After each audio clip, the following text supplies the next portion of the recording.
Lydia Thorne didn't know that the man watching her through the window of Celestial Gardens was the most powerful alpha in the Northern Territories. She didn't know that he had been searching for someone exactly like her for 3 years. And she certainly didn't know that her humiliating evening was about to become the beginning of everything she had ever dreamed of, but never dared to hope for.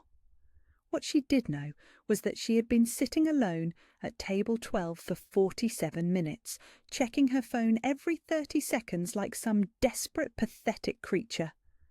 The weight of every glance from the other diners pressed against her shoulders like a physical thing.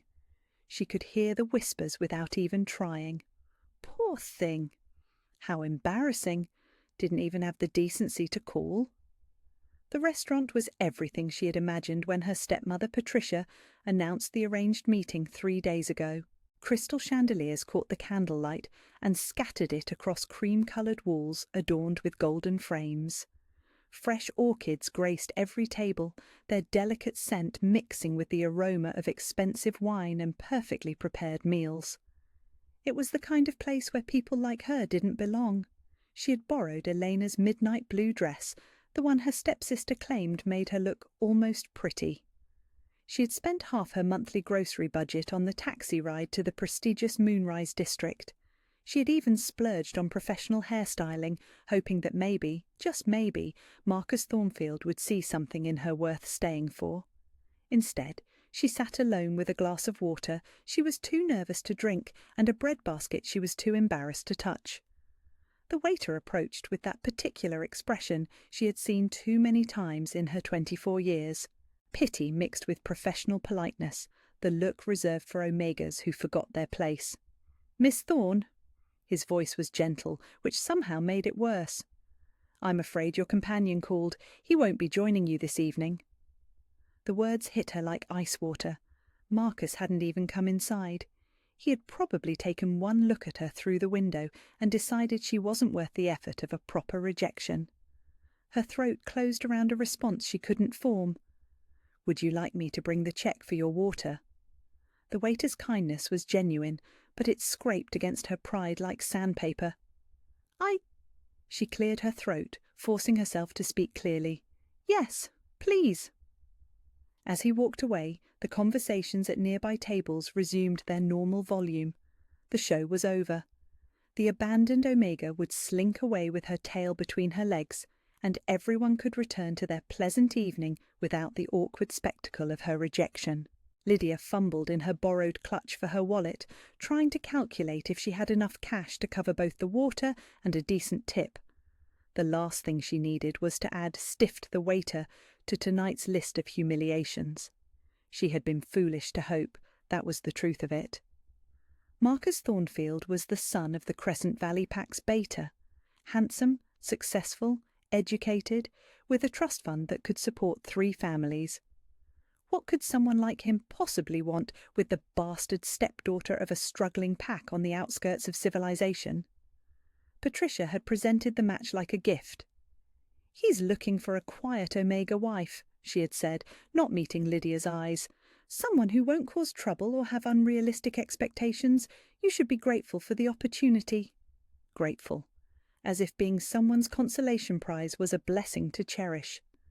Lydia stood carefully, smoothing the borrowed dress down her legs. The fabric was beautiful, but it felt like a costume she had no right to wear. She took one step toward the exit and caught her toe on the table leg, stumbling forward with a small gasp. The water glass wobbled dangerously before settling. 2 women at the next table glanced over and quickly away as if her clumsiness might be contagious. Heat flooded her cheeks as she steadied herself, gripping the edge of the table. Even leaving with dignity was apparently beyond her abilities. She straightened her shoulders and lifted her chin, channeling every lesson Elena had ever given her about projecting confidence she didn't feel. She would walk out of here like she had somewhere important to be, like this had been her choice all along. The waiter was returning with a small leather folder when footsteps approached behind her, confident, unhurried, but with an intensity that made the fine hairs on her arms rise. She turned, expecting to see someone heading to their own table, Instead, she found herself looking up into the most devastating pair of golden eyes she had ever seen in her life. The man was tall, broad-shouldered, and wearing a suit that probably cost more than her yearly rent. His dark hair was perfectly styled, his jaw sharp enough to cut glass, and when he smiled at her, something warm and impossible bloomed in her chest. "I hope you don't mind the company," he said, sliding into Marcus's abandoned chair with fluid grace. His voice was deep, rich, with an authority that seemed to reach into her very bones. His loss. Lydia stared at him, her mind completely blank. This had to be some kind of mistake. Men who looked like fallen angels didn't rescue abandoned Omegas in expensive restaurants. They certainly didn't look at her like she was something precious they had been searching for. "I'm sorry," she managed, her voice barely above a whisper. "You don't understand. I'm nobody special. He was right to leave." The stranger's golden eyes darkened, and for a moment something dangerous flickered in their depths. Then his expression softened, and he leaned forward slightly, close enough that she caught his scent. Pine and winter wind, and something essentially male that made her wolf stir restlessly. "Start over," he said simply, as if it were the most natural thing in the world. "With me." Lydia's heart hammered against her ribs as she stared at the impossible man sitting across from her. His golden eyes held hers with an intensity that made her feel like he could see straight through to her soul, cataloguing every insecurity and finding them all irrelevant. "I don't—" she swallowed hard, trying to find her voice. "You don't have to do this. I know how pathetic this looks." Pathetic. His eyebrows rose, and there was something almost dangerous in his tone. A beautiful woman abandoned by a fool who doesn't recognize treasure when it's sitting right in front of him. I'd call it an opportunity. Beautiful. He had called her beautiful, and the way he said it made her believe for one impossible moment that he might actually mean it. Heat crawled up her neck, and she ducked her head, letting her hair fall forward to hide the blush. "You're very kind, but—" "I'm not kind." His voice was quiet, certain. "I'm honest, and honestly, Marcus Thornfield is an idiot." The waiter appeared beside their table, but instead of the professional politeness he had shown her, his entire demeanour shifted. His shoulders straightened, his voice took on a tone of deep respect that bordered on reverence. "Sir, my apologies, I didn't realise you were joining us this evening. Shall I bring a wine list? Our sommelier would be honoured to make recommendations." Lydia watched in growing confusion as the man across from her, this stranger who had rescued her from the worst night of her life, nodded casually. The 2018 Chateau Margaux, 2 glasses. The wine he had just ordered cost more than her monthly rent. She knew because Eleanor had pointed it out on the menu during one of her stories about dining with wealthy pack members, laughing about Omegas who dreamed above their station. "Excellent choice," the waiter breathed, practically bowing. "I'll have it brought immediately." As he hurried away, Lydia's mind raced. Who was this man? She studied his face, trying to place him among the wealthy alphas she had seen at pack gatherings. But no, she would have remembered those eyes, that presence that seemed to fill the entire restaurant despite his relaxed posture. "You must think I'm completely naive," she said softly. "I don't even know your name." "Kyle." He said it simply, like it was the most natural thing in the world to share. "And you're Lydia. How do you—" She caught herself. Of course, the waiter had used her name. Right, the reservation. But something in his expression suggested he had known before that. Something that made her wolf pace restlessly beneath her skin, aware of him in a way that defied explanation. The wine arrived with ceremony that belonged in a 5-star establishment, not at a table with a rejected Omega in a borrowed dress. The sommelier himself presented the bottle, going through the ritual of cork examination and tasting with the kind of attention reserved for visiting dignitaries. When they were finally alone again, Kyle lifted his glass in a small toast. "To new beginnings." Lydia hesitated, then touched her glass to his.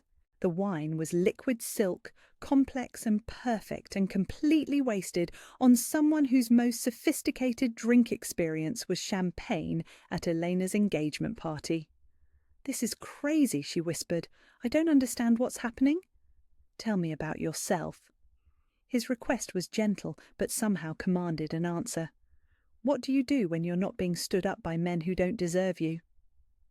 Despite herself, Lydia found herself talking about her work at the community centre, teaching literacy classes for elderly pack members who had never learned to read. About the small garden she tended behind her apartment building, coaxing vegetables from soil that everyone said was too poor. About the books that transported her to worlds where omegas could be heroes instead of afterthoughts. He listened, actually listened, asking questions that proved he was paying attention, his golden eyes never leaving her face. When she mentioned her favourite book, a fantasy novel about a girl who discovered she was meant for more than her humble beginnings, he smiled. "I know that one. The part where she realises her power was always there, just waiting for the right moment to emerge." He paused, studying her face. "I think you'd be surprised what you're capable of." Something warm unfurled in her chest, like a golden thread stretching toward him. She had never felt anything like it, this pull that seemed to bypass her brain entirely and speak directly to her wolf. "Your turn," she managed. "What do you do?" His smile was enigmatic. "I solve problems, make decisions that affect a lot of people. Mostly, I try to do right by those who depend on me." It was vague enough to mean nothing and everything, but the way he said it, with that quiet authority, made her think of leaders, important people, the kind of men who could order $1,000 wine without checking the price. "That sounds like a lot of responsibility." "It is." His fingers drummed once against the table, a brief show of something that might have been tension. "It can be isolating. People want things from you, but they rarely want to know you, really know you."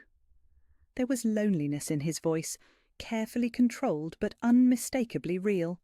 It resonated with something deep in her chest, that familiar ache of being surrounded by people but never truly seen. "I understand that," she said softly. "Being invisible has its own kind of loneliness." His eyes sharpened, focusing on her with laser intensity. "You're not invisible. Not to me." The words hit her like a physical blow, stealing her breath. She looked down at her hands, wrapped around the wine glass like it was an anchor. "You don't know me," she whispered. "If you did, then let me." He leaned forward, and she caught that scent again, wild and clean and absolutely intoxicating. "Let me know you, Lydia, all of you." The restaurant buzzed with quiet conversation around them, but their table felt like an island of impossible possibility. This man, Kyle, was offering her something she had never dared to dream of. Not just attention, but genuine interest. Not just rescue from her humiliation, but a chance to be seen. Her wolf was practically vibrating with awareness, recognizing something her human mind couldn't quite grasp. Something about his presence that felt like safety and challenge, and home all wrapped together. "I should go," she said, even as everything in her screamed to stay. You're clearly someone important, and I'm just—" "You're just what?" His voice carried a hint of steel beneath the gentleness. "Just someone who brightens every room she enters, just someone who dedicates her time to helping others learn, just someone brave enough to show up tonight despite knowing she might be disappointed." Each word felt like a small revolution in her chest. He saw her, actually saw her, not the inconvenient Omega stepdaughter, or the charity case, or the practice girlfriend. He saw Lydia, and somehow found her worth his time. "I don't understand this," she admitted. "Men like you don't notice women like me." Kyle was quiet for a long moment, studying her face with an expression she couldn't read. When he spoke, his voice was soft but absolutely certain. "Then you've been meeting the wrong men." He stood, extending his hand to her. "Come with me, somewhere we can talk without an audience." Lydia looked at his offered hand, elegant and strong and completely steady. Every rational thought she had told her this was madness. She didn't know this man, didn't understand his interest, couldn't fathom why someone who commanded such obvious respect would want to spend time with her. But that golden thread in her chest pulled taut, urging her toward him with an insistence that bypassed logic entirely. She placed her hand in his and felt the world shift on its axis. "Somewhere private," she agreed, and watched his smile transform his entire face. The Silver Moon was nothing like any place Lydia had ever been. Cale's sleek black car had pulled up to what appeared to be an unmarked building in the heart of the financial district, but when heavy oak doors opened at their approach, she found herself in a world of understated luxury that took her breath away. Dark leather, gleaming wood, and the soft glow of amber lighting created an atmosphere of intimate exclusivity. And it was completely empty except for staff who moved with practiced silence. "Did you—" She paused, looking around at tables set for guests who weren't there. "Did you rent the entire place?" Kyle's hand settled against the small of her back, guiding her toward a private booth tucked into an alcove lined with first edition books. "Something like that." The booth was designed for privacy, high-backed and positioned so they could see the rest of the establishment while remaining virtually invisible themselves. A bottle of champagne appeared without being ordered, along with delicate appetizers that belonged in a museum rather than on a plate. "This is too much," Lydia whispered, running her fingers along the butter-soft leather of the seat. "I don't understand why you're doing this." "Because you deserve beautiful things." Kyle slid into the booth across from her, but instead of keeping a polite distance, he moved close enough that their knees almost touched. "Because someone should have been treating you like this all along." The golden thread in her chest pulled tighter, and she had to force herself to breathe normally. "You don't know anything about my life." "Then tell me." His voice was patient, encouraging. "Help me understand." And somehow, in the quiet sanctuary of this impossible place, she found herself talking, really talking, about growing up as the unwanted stepdaughter, always second best to Eleanor's natural beauty and confidence, about learning to make herself small, invisible, grateful for whatever scraps of attention came her way.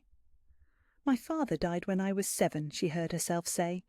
Patricia married my stepfather within the year. I think she saw me as part of the package deal she had to accept to get into the Crescent Valley pack."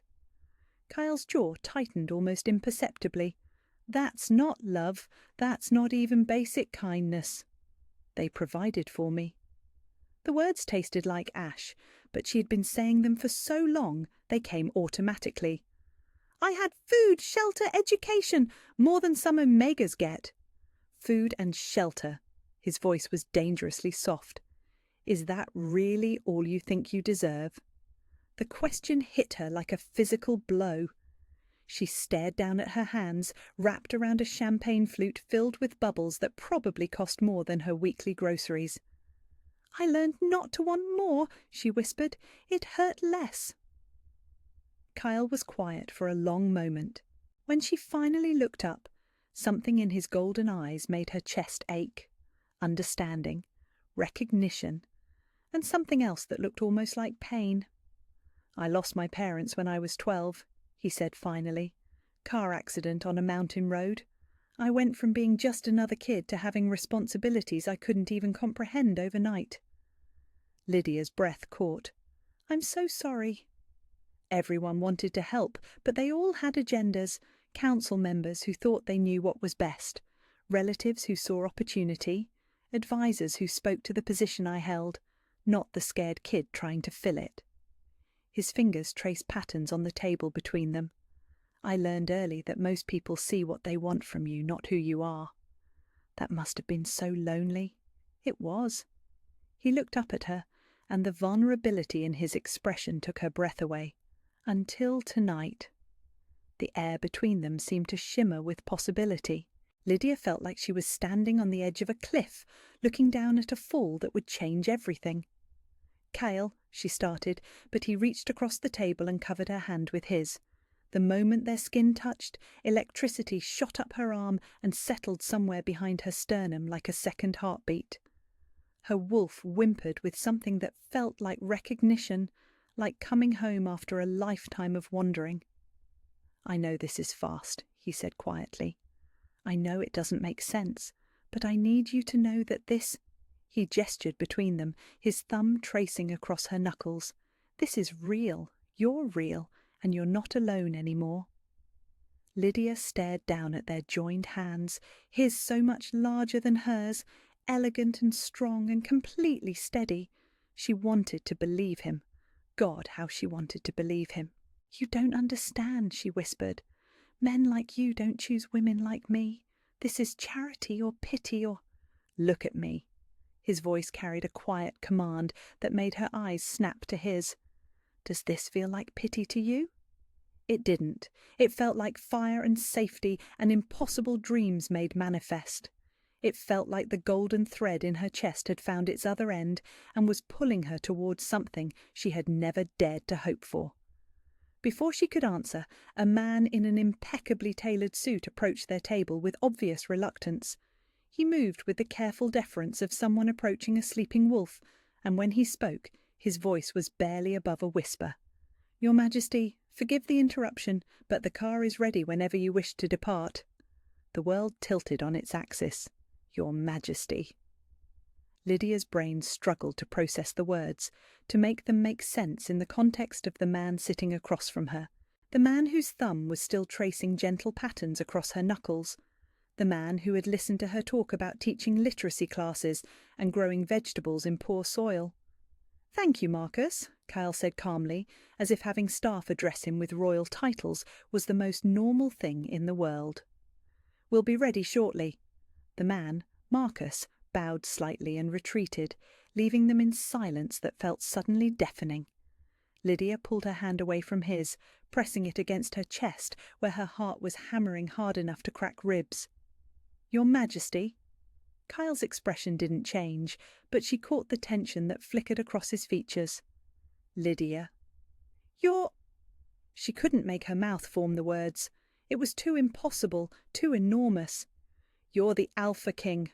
Not just an Alpha King, the Alpha King, ruler of the Northern Territories, the most powerful man in their world, whose very presence could start wars or broker peace, who commanded the loyalty of a dozen major packs and whose word was law across thousands of miles. "Yes." His voice was gentle, patient, as if he was talking to a spooked animal. "Does that change anything?" Change anything? It changed everything. It made this entire evening into some kind of surreal dream where reality had taken a vacation. Alpha Kings didn't rescue abandoned Omegas in restaurants. They didn't share champagne and vulnerability in private clubs. They certainly didn't look at women like her as if they were precious beyond measure. "I have to go." Lydia started to slide out of the booth, panic clawing at her throat. "This is insane. I don't know what game you're playing, but I can't—" "It's not a game." Kyle moved faster than should have been possible, sliding out of his side of the booth and catching her hand before she could flee. "Lydia, please, let me explain." "Explain what?" Her voice came out higher than normal, edged with hysteria. "Explain why the Alpha King of the Northern Territories decided to amuse himself with the pathetic Omega who got stood up. Explain why you've been sitting here pretending to care about my ridiculous little life." His grip on her hand tightened, not painfully but with unmistakable determination. "I haven't been pretending anything. Every word I said to you tonight was true." "You're royalty." The word felt foreign in her mouth. "You could have anyone, literally anyone. Alphas, betas, the daughters of pack leaders who could offer you political alliances and I don't want any of them." His voice cut through her spiraling panic like a blade. "I want you." The simple declaration hit her like a physical blow. She stared up at him, this impossibly powerful man who commanded armies and signed treaties and held the fate of millions in his hands, and tried to make sense of what he was saying. "You don't know me," she whispered. I know you teach elderly wolves to read because you believe everyone deserves dignity. I know you grow vegetables in soil others have given up on because you see potential where others see waste. I know you showed up tonight despite being terrified of disappointment because you're braver than you think. His free hand came up to cup her cheek, thumb brushing across her skin with devastating gentleness. I know you're everything I've been looking for and didn't even realize I needed. Lydia felt tears prick at the corners of her eyes. This is impossible. Maybe. His smile was soft, understanding. But that doesn't make it less real. She wanted to believe him. Every fibre of her being wanted to lean into his touch and trust that somehow, impossibly, the most powerful man in their world had looked at her and seen something worth wanting.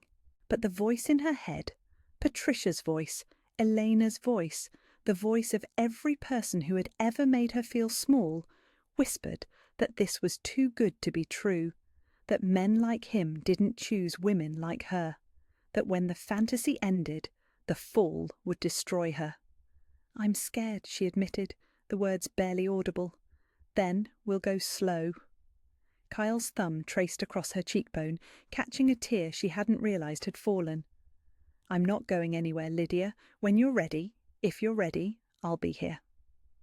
The golden thread in her chest pulled taut, singing with recognition and possibility, and something that felt dangerously close to hope. Maybe impossible things could be real. Maybe she was worth wanting after all. 3 days had passed since Lydia learned that the man who had rescued her from the worst night of her life was the Alpha King of the Northern Territories. 3 days of secret meetings in quiet corners of the city, away from prying eyes and political implications she couldn't begin to understand. They met in a small bookshop that stayed open late, sitting in mismatched chairs beside tall windows while rain drummed against the glass. They walked through the botanical gardens after closing time, when Kyle's security could clear the paths and they could talk without audiences. Each conversation peeled back another layer of the walls she had built around her heart, and each gentle touch of his hand made the golden thread between them sing with impossible harmony. But even as she began to believe, truly believe, that his interest was genuine, doubt crept in during the long hours between their meetings. Doubt that whispered in Patricia's voice about omegas who forgot their place. Doubt that sounded like Elena's laughter when she talked about girls who reached above their station. Lydia was restocking the supply closet at the community centre when the doubt took on a familiar, cruel face. Well, well, if it isn't the Omega with delusions of grandeur. She turned to find Marcus Thornfield, leaning against the doorframe, his expression twisted with the kind of malicious amusement that had haunted her nightmares since childhood. Behind him stood 2 of his pack brothers, both wearing matching smirks that made her stomach clench with old fear. "Marcus!" Her voice came out steadier than she felt. "I didn't expect to see you here." "I bet you didn't." He stepped into the small room, forcing her to back against the shelves. "I heard the most interesting rumour about you, Lydia. Something about you making quite the spectacle of yourself at Celestial Gardens the other night." Heat flooded her cheeks, but she lifted her chin. "I don't know what you mean." "No?" Marcus tilted his head, pretending confusion. "So you weren't abandoned by your date and then rescued by some mysterious stranger who took pity on you? Because that's the story making rounds in pack circles. Poor little Lydia Thorne, so desperate for attention that she'll accept charity from anyone willing to give it." The words hit their target with surgical precision. Every insecurity she had been fighting, every moment of doubt about Kyle's intentions, came roaring back with renewed force. "It wasn't like that," she whispered. "Wasn't it?" Marcus stepped closer, his voice dropping to a cruel whisper. "Come on, Lydia. You really think a man like that, wealthy, powerful, probably with connections that could change your pathetic little life, you really think he was interested in you for you?" One of his friends snickered. "Maybe he has a thing for charity cases." "Or maybe," Marcus continued, his eyes glittering with malice, He heard about the desperate Omega who got stood up and decided to have a little fun. Rich men get bored, you know. Sometimes they amuse themselves with broken things. Stop! The word came out broken, barely audible. Did you really think the Alpha King would want damaged goods like you? Marcus's voice was poison, seeping into every crack in her armour. He was amusing himself, Lydia, and when he gets tired of the game, and he will, you'll be exactly where you started, alone, unwanted, and even more pathetic than before. The room seemed to spin around her. Marcus's words were taking root in all the places where her confidence was weakest, growing like weeds through the fragile hope Cale had helped her cultivate. "You're wrong," she whispered, but even she could hear the uncertainty in her voice. "Am I?" Marcus smiled, and it was the cruelest expression she had ever seen. "Then where is he now? If you're so precious to him, why isn't he here protecting you from mean little wolves like me?" Lydia opened her mouth to respond, but no words came. Because the terrible truth was that she had been asking herself the same question. If what they shared was real, if she truly meant something to him, why all the secrecy? Why the hidden meetings and careful discretion? "That's what I thought." Marcus turned to leave, then paused in the doorway. "Do yourself a favour, Lydia. End it before he does. At least then you'll have a shred of dignity left."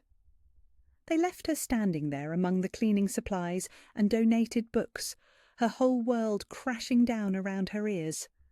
Because no matter how much she wanted to dismiss Marcus's cruelty, the seeds of doubt had found fertile ground in soil that had been prepared by years of rejection and disappointment.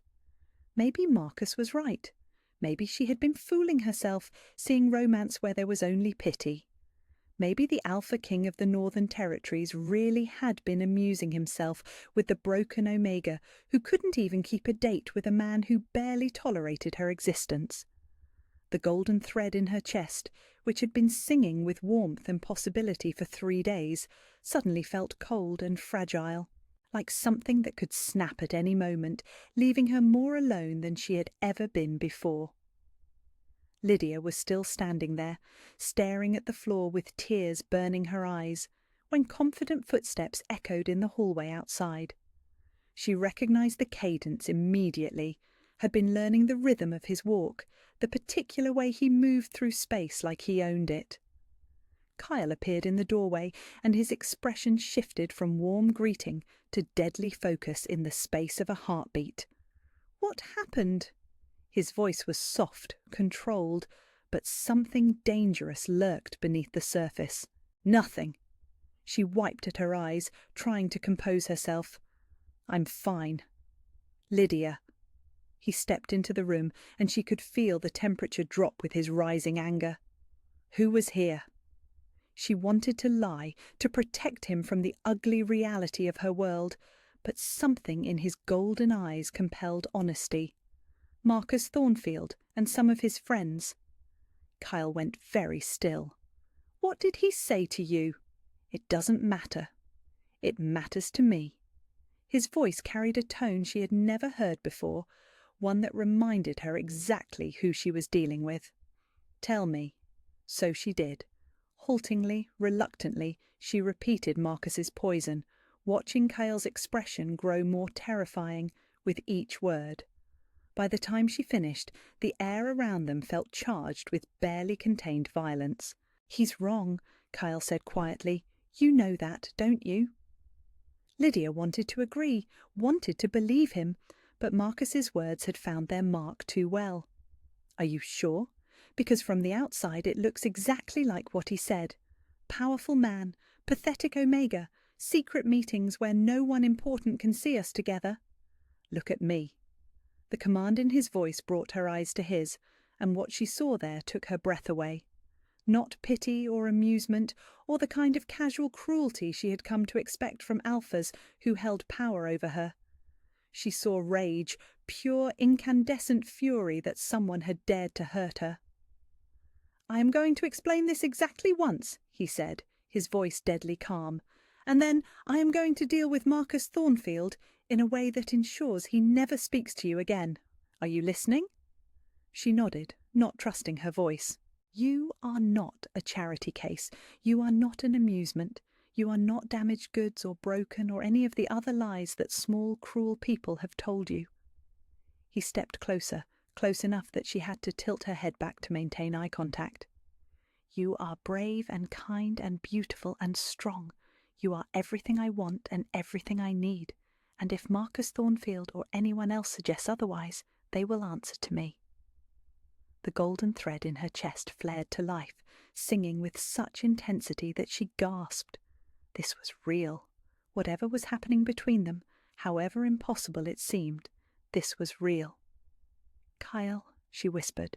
He cupped her face in his hands, thumbs brushing away tears she hadn't realized were falling.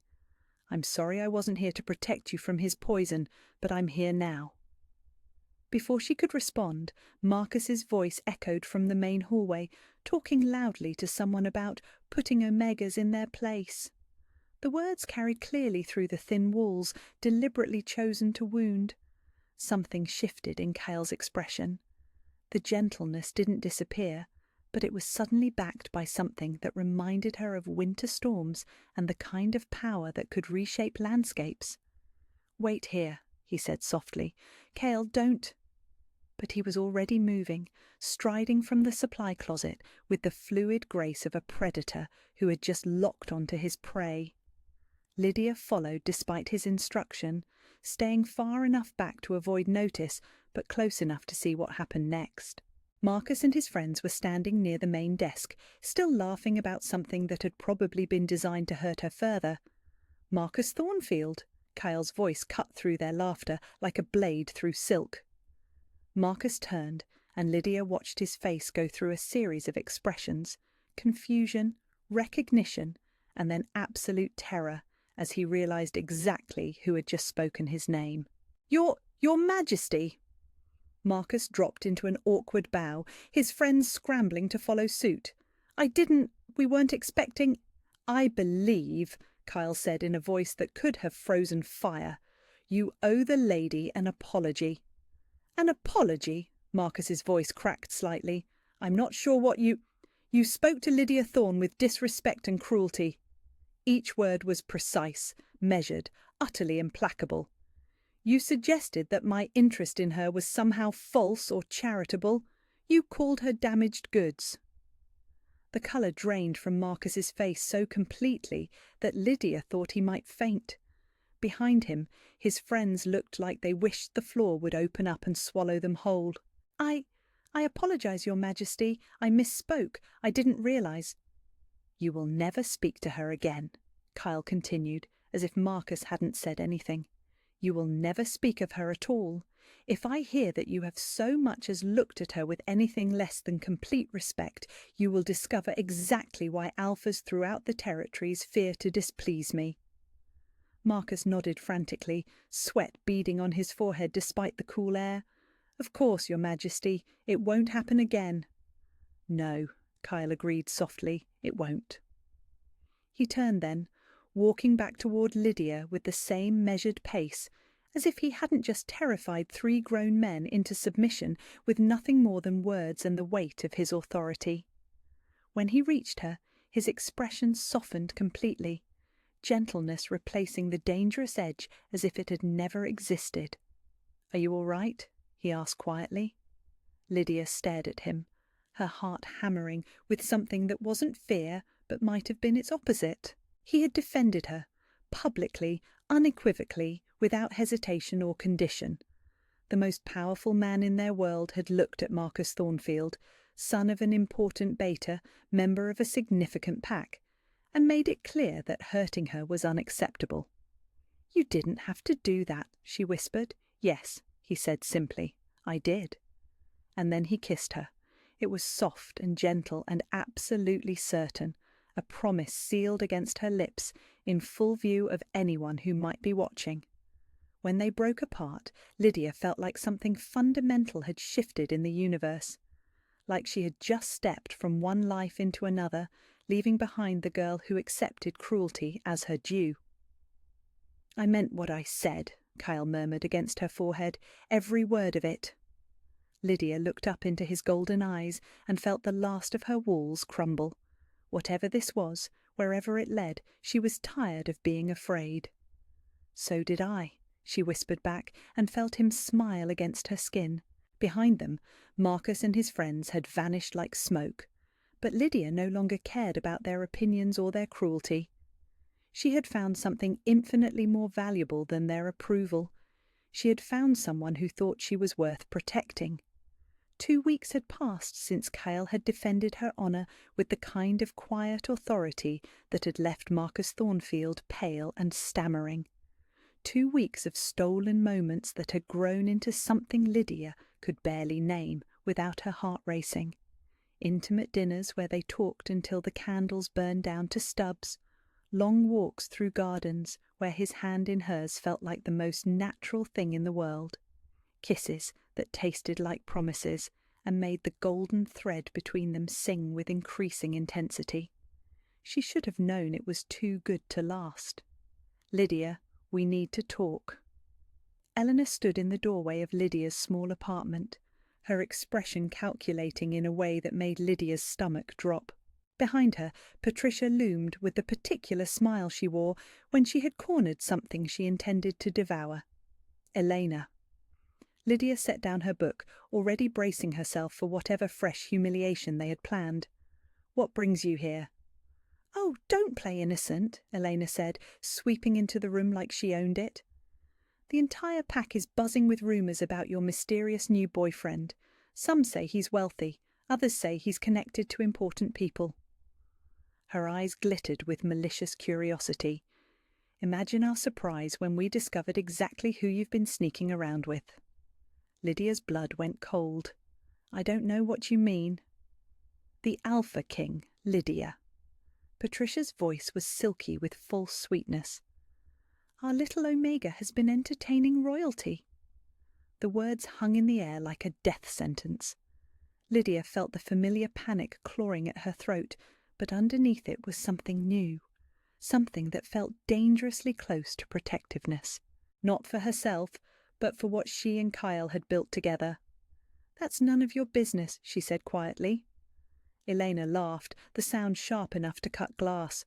"None of our business. Lydia, your family, your choices reflect on all of us."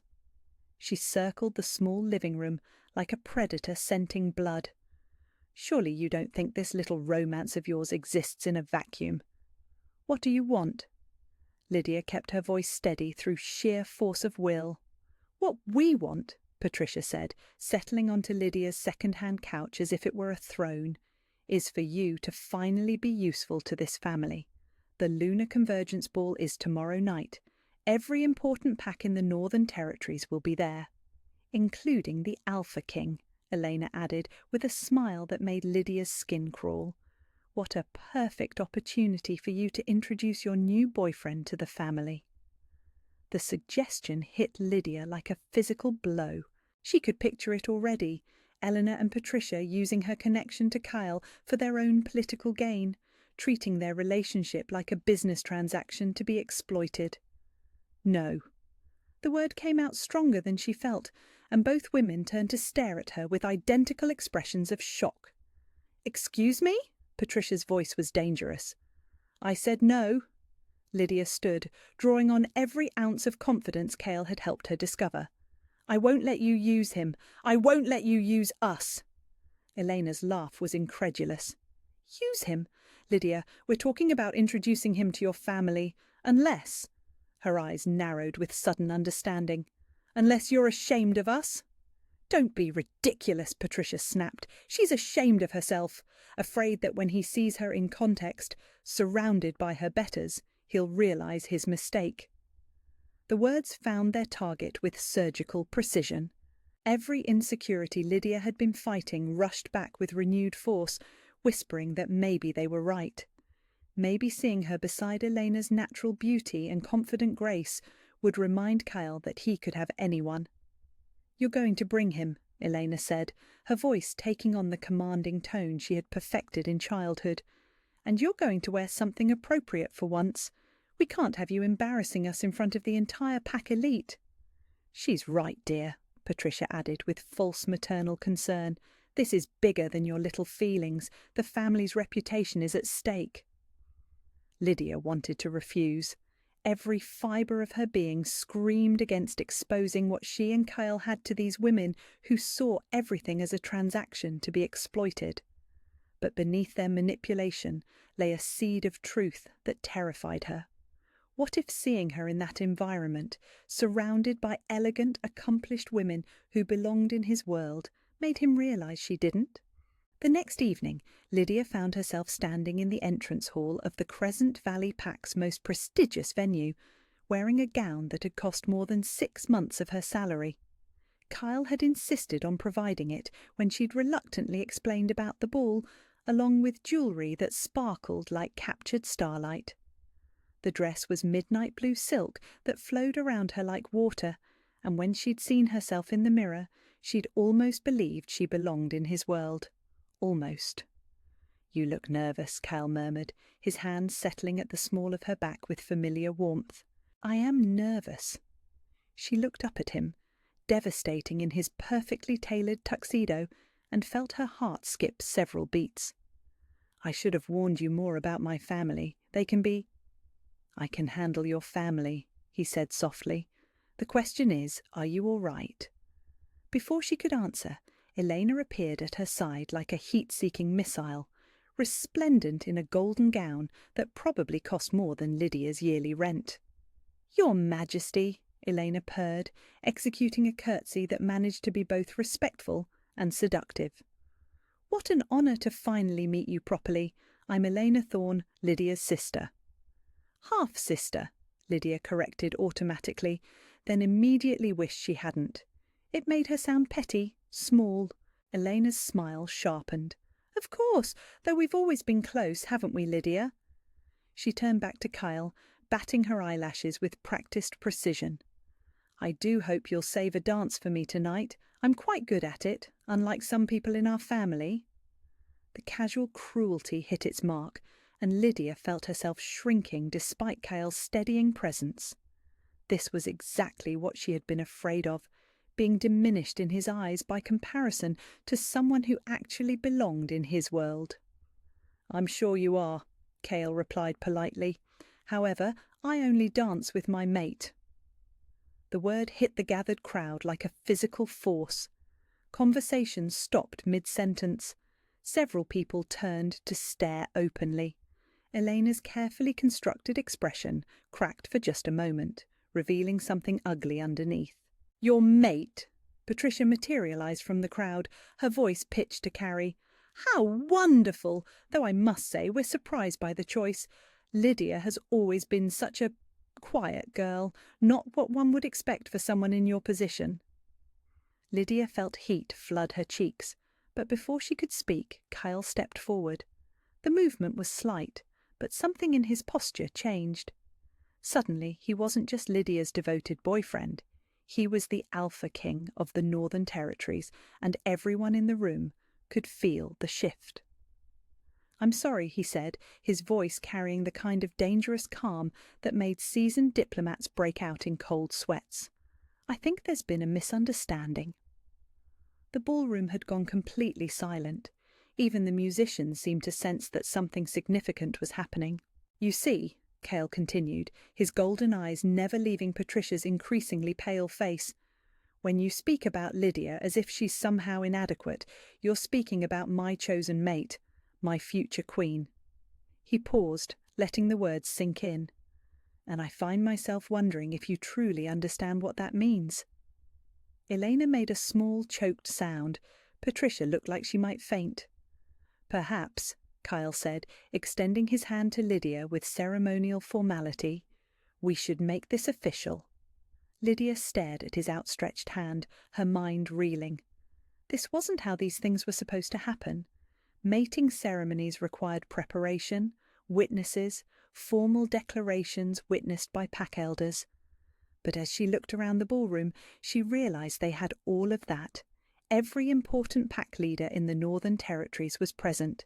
The formal setting provided the necessary dignity. and Kale was looking at her with such love and certainty that her remaining doubts crumbled to ash. "Yes," she whispered, placing her hand in his. What happened next would be talked about for decades. Kyle raised their joined hands, and his voice carried to every corner of the silent ballroom. "I, Cale Aldrich, Alpha King of the Northern Territories, claim Lydia Thorne as my chosen mate and future queen. She is my equal in all things, my partner in ruling our people, and the other half of my soul." The golden thread between them flared to brilliant life, visible now to everyone present as a shimmering connection that pulsed with supernatural power. Gasps echoed through the crowd as they witnessed the rare and sacred sight of a true mate bond manifesting. "Do you accept this claim?" Kyle asked formally, though his eyes held nothing but love and certainty. Lydia looked out at the sea of shocked faces, at Elena's horrified expression, at Patricia's calculations crumbling as she realized exactly how badly she had miscalculated. Then she looked back at Kyle, this impossible man who saw everything in her that she was only just learning to see in herself. "I do," she said clearly, her voice carrying throughout the ballroom. "I choose you, Cale Aldrich. I choose us." The mate bond snapped into place with a force that sent shockwaves through every supernatural present. Ancient magic recognized and blessed their union, and when Kyle leaned down to kiss her, the entire assembled crowd dropped to their knees in respect for their new queen. All except Elena, who stood frozen in the middle of the ballroom, her face a mask of absolute horror, as she realized she had just publicly insulted the future queen of the Northern Territories. When they broke apart, Kyle's smile was gentle, loving, meant only for her. But when he turned to address Eleanor and Patricia, something infinitely more dangerous flickered in his golden eyes. "I believe," he said softly, "there are some apologies owed to my queen." Eleanor dropped to her knees so fast it was audible, Patricia following a heartbeat later.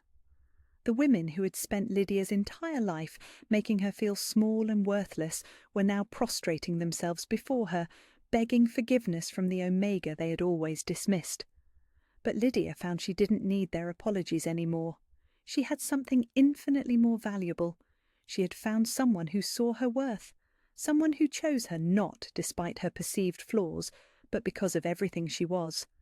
And as Kyle led her onto the dance floor, while the entire ballroom watched in respectful silence, Lydia finally understood what Elena had always been too blind to see. She had never been the spare. She had always been the queen. 6 months later, Lydia woke in silk sheets that cost more than her old apartment's monthly rent. But the luxury that still took her breath away wasn't the thread count or the hand-carved bed frame. It was the man beside her, golden eyes already open, and watching her with the kind of devoted attention that made her heart skip beats she was still getting used to. "Good morning, my queen," Kyle murmured, pressing a gentle kiss to her temple.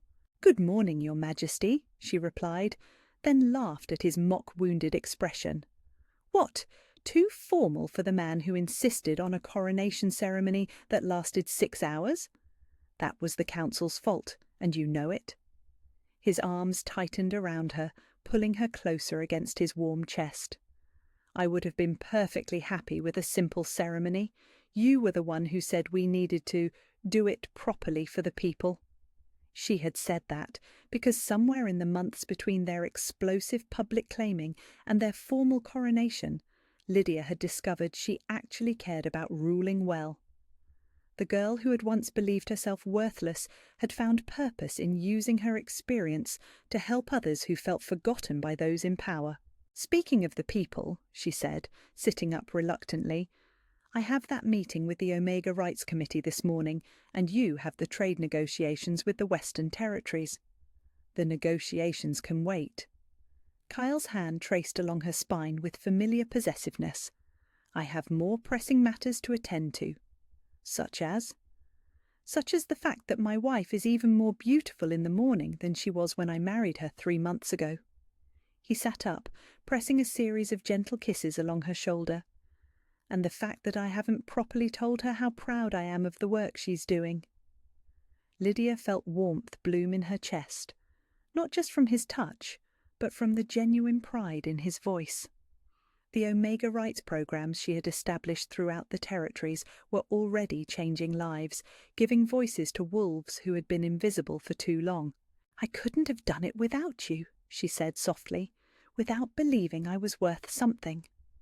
"You were always worth everything," Kyle corrected, his voice fierce with conviction. "I just helped you see what was already there."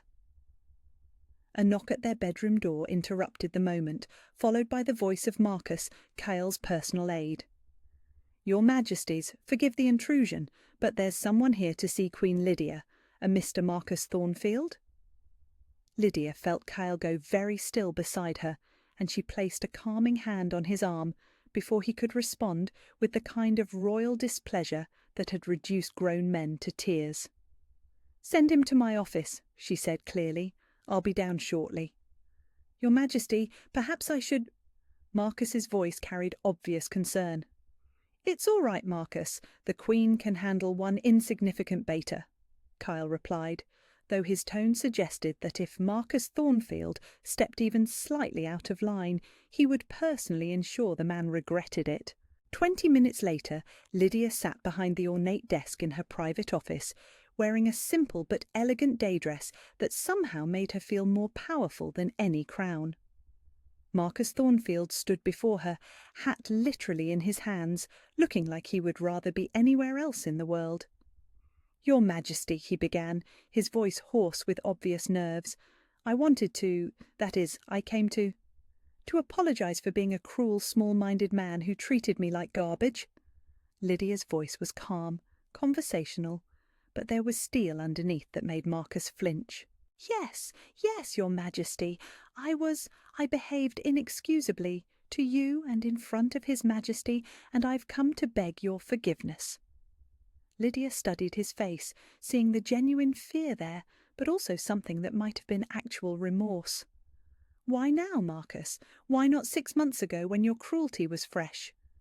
"Because I've had time to think about what I did, what I said." He swallowed hard, his hands trembling slightly. "And because my daughter asked me why the Queen's first royal decree was to ensure that no Omega child would ever go hungry in our territories, and I realized—" His voice broke slightly. "I realized I had been horrible to someone who was already doing more good for our people than I ever had." The answer surprised her. She had expected grovelling motivated by fear, not genuine understanding of the harm he had caused. "Your apology is accepted," she said finally, "but not forgotten. You will never speak to me with anything less than complete respect, and if I hear that you have treated any Omega with the cruelty you showed me, you will discover that being Queen has given me resources to ensure it never happens again." Marcus nodded frantically. "Of course, Your Majesty. It will never happen again." "See that it doesn't." She stood, signalling the end of the audience. "And Marcus, the next time you think someone isn't worth your basic courtesy, remember that you have no idea what they might become." After he left, Lydia remained standing by the tall windows of her office, looking out over gardens that were now hers to command, filled with roses that bloomed because she had ordered them planted. The girl who had once tended vegetables in poor soil behind a cramped apartment now ruled territories that stretched to the horizon. "How did it go?" Kyle's voice came from behind her, and she turned to find him leaning against the doorframe with that particular expression he wore when he was proud of her. "Better than expected," she admitted. "I think he might actually understand what he did wrong." "And if he doesn't?" Kyle moved closer, his hands settling on her waist with familiar possessiveness. "Then you'll remind him," Lydia said, with a smile that held just a hint of the power she was still learning to wield. "But I don't think it will be necessary." Kyle's lips found the sensitive spot behind her ear that always made her shiver. "Speaking of reminders, I have something to tell you." "What?" She leaned back against his chest, savouring the solid warmth of him. "Dr. Elena confirmed what we suspected yesterday." His voice was soft, wonder threading through the words. "We're going to have a baby." Lydia's breath caught in her throat. They had been hoping, trying for the past month, but hearing it confirmed made it real in a way that stole her voice entirely. "Are you happy?" Kyle asked quietly, and she could hear the vulnerability beneath the question. "Happy?" She turned in his arms, seeing her own joy reflected in his golden eyes. "Kyle, I'm terrified and thrilled and so incredibly grateful that I don't have words for it." When he kissed her, she could taste his relief and joy, and the golden thread between them sang with such intensity that she wouldn't have been surprised if it was visible again. "Our child will never doubt their worth," she whispered against his lips, "never feel unwanted or unloved." "Never," Cale agreed fiercely. "They'll grow up knowing exactly how precious they are." That evening they sat in their private garden as the sun painted the sky in shades of rose and gold. Kyle's hand rested protectively over her still flat stomach while she leaned against his shoulder, watching their world settle into peaceful twilight. "Do you remember," Lydia said softly, "what you said to me that first night? Start over, with me." "I remember everything about that night." His voice was warm with memory. "You looked so beautiful and so heartbroken, and I knew I would do anything to make you smile." "I've been thinking about those words a lot lately, about how perfect they were." She tilted her head to look up at him. "Because that's exactly what we did, isn't it? We started over, together." "The best decision I ever made," Kyle murmured, pressing a kiss to the top of her head. "I love our story," Lydia whispered, her hand covering his over their growing child. "Even the parts that hurt led us here. Every moment of pain was worth it to find you." His voice held the kind of certainty that had drawn her to him from the very beginning. "Every rejection, every cruel word, every moment you felt alone, all of it led you to that restaurant, to that table, to me."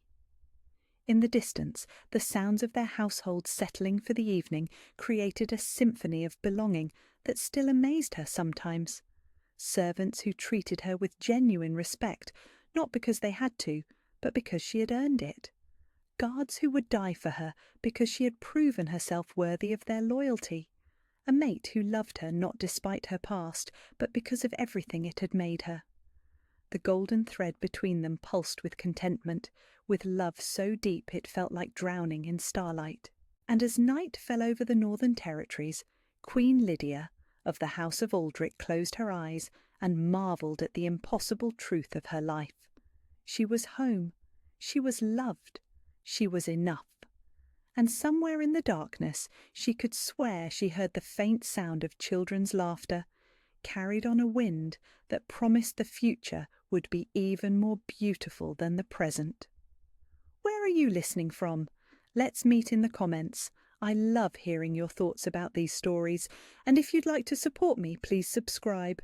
It's free, and it helps more people hear these stories of love conquering all odds.